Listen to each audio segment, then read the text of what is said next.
Hi, I'm Cathy McBreen, president of Millionaire Corner, and I am delighted today to be interviewing one of the foremost financial writers in the country today. We have invited Gail MarksJarvis here. Gail has just recently completed, within the last year, a book called Saving for Retirement. It's an updated and revised version that we're going to be talking about today. As I mentioned, Gail is a prominent writer, and she's also a columnist for the Chicago Tribune. Welcome, Gail. It's good to be here. Well, thanks for coming. First of all, I wanted to have you talk to us a little bit about how did you get involved in financial writing? Well, I started to write a column for individuals on personal finance back at the end of the 1990s. And so I was there when things were really heating up in the markets, went through the 2000-2001 technology bubble crash, watched people get scared to death during that, watched people get excited again as we came out of that, and then get crushed again in 2008. So I've been interested in personal finance the entire time, but what got me to write the book was that people were calling me with their questions, their personal finance questions. I mean everyone, young, old, rich, poor, people who knew a lot about business, people who knew nothing about business, and they all had very similar questions. And I noticed that they were all shooting themselves in the foot, basically, destroying opportunities that they, like some of them were trying really hard to grow their money and they were saving a lot, but they were doing stupid things with their investments. And so I thought, if I can just write a book that takes people from the point where they think, I have to do something, but I don't know what to do, all the way through the process, through how much you have to save, how to find tidbits of money that you can save, and then how to deploy it into IRAs, 401ks, and make it grow. And people get really mixed up on things like mutual funds. What's a mutual fund and how do I use them? And I figured if I just took them through the whole process down to the point that if they didn't feel comfortable, they could also find a competent financial advisor. They would have basically everything that they needed to make their future good and to stop shooting themselves in the foot. So the title of the book is Saving for Retirement. Why do you think people have such a hard time saving for retirement? Well, actually, if you look at the entire title, it's Saving for Retirement Without Living Like a Pauper or Winning the Lottery. And that end part is important because that goes to exactly what you're asking about. People think they can never save what they need.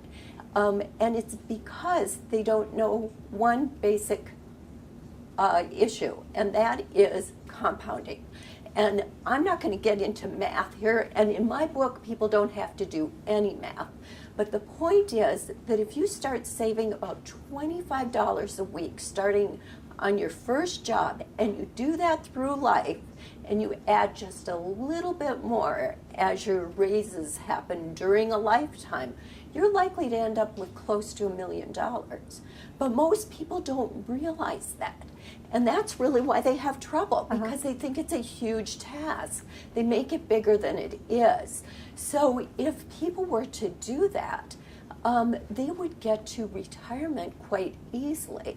But it's because they don't know that saving tiny bits of money and then investing it real simply, like I suggest in the book, they don't know that's possible.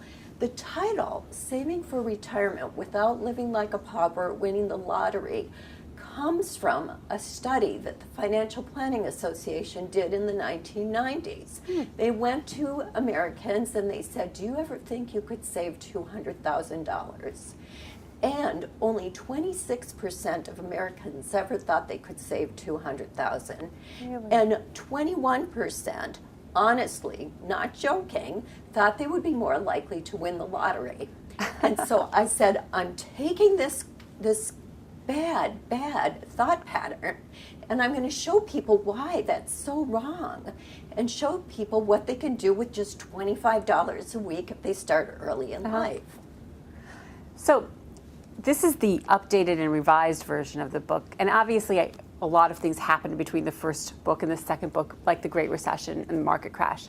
What is it that's different today that you're advising people than you were several years ago?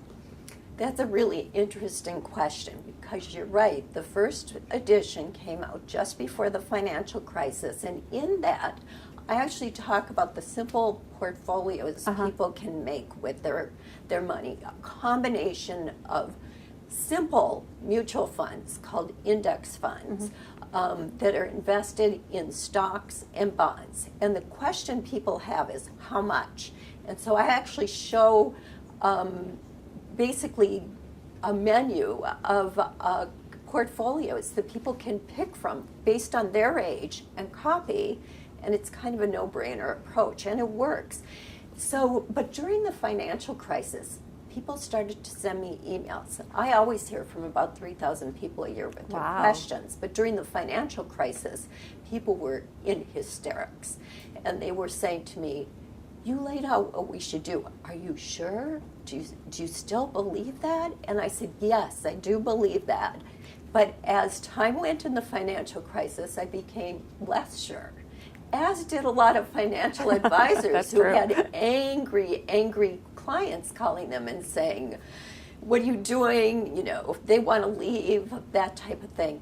So I tracked all these simple portfolios that I put together, these mixtures of stocks and bonds. I tracked them through the whole financial crisis, and I said, if you were a person who did what I said to do, and what I'm saying to do is very similar to what typical financial advisors would say to do. If you did that, how would you have ended up? And so at the very worst point, say someone put 60% of their money in a simple Standard & Poor's 500 index fund. That's the stock market.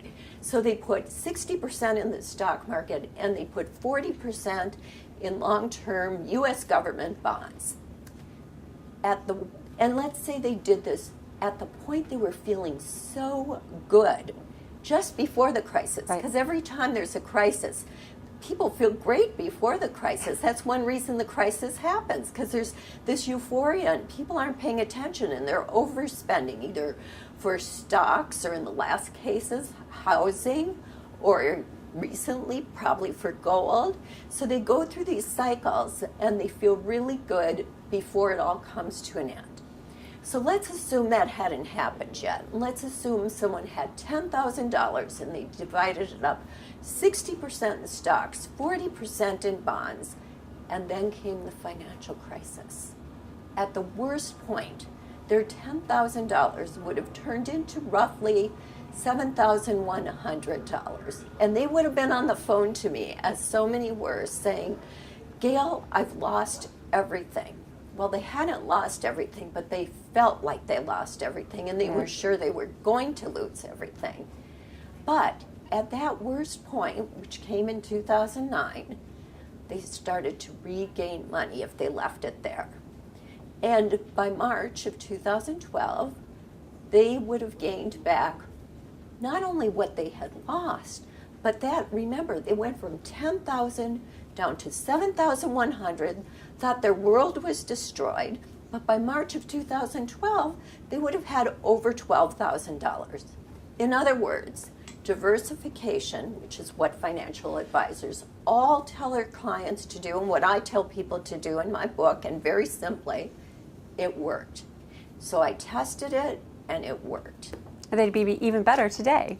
Oh, today they would have well over the $12,000, $13,000 that they had, because we've had a huge run. In fact, the stock market has climbed since that horrible time in 2009 where they hit bottom and were calling me and saying, I'm destroyed. The stock market's gone up about 130% since then. So Gail, if somebody wanted to buy your book or to contact you, what would be the best way to do that? Well, at the end of my book, I specifically put my website because I want people, as they have trouble, to come and get the help that they need. So they can find me at any time at GailMarksJarvis.com, or they can go to me on Twitter, which is Gail MarksJarvis. They can also find me on Facebook at Gail MarksJarvis 5. Great. Thank you so much, and I hope you all rush out and buy Saving for Retirement without living like a pauper or winning the lottery. Thanks again.